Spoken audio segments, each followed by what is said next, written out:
мында не бар екен? Мына негізі ана қой, сиыр, сондай бөлек-бөлек тұрған не ғой? Күшті да, осындай қора нен. Жылқы?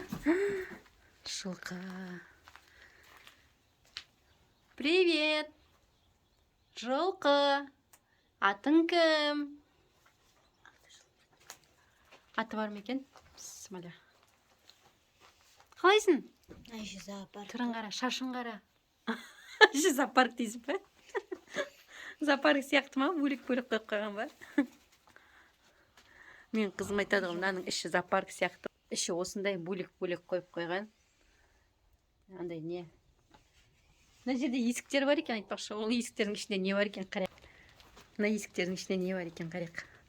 Күшті екен қосы, мынандай қора да? Бісміллә.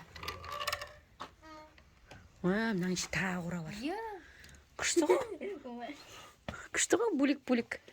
Мынаның ішінде ешкім жоқ. Бәрі андай неге қырға кетіп қалған сияқты, по-моему. Мына жерде мынандай астау шөп салатын. Біздің тауықтарға жақсы екен, бөлек-бөлек да? Бісміллә. Так, есігін жап. Есігін жап. Мына жерде не бар екен? Бісміллә деп, мына есікті ашып қарайық. Бісміллә. Мына жерде осындай бір бөлме, бір комнат.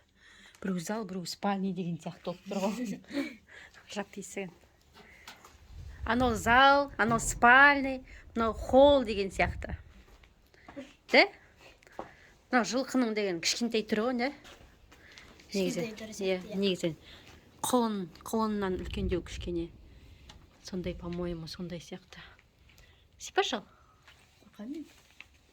Ол өзі қашпайды мен. Қорқады да ол. Сен осыны айттың ба мана, жылқы бар деп? Біз тағы да аяқта бар. Бар ма, мұн жақтағы да? Иә.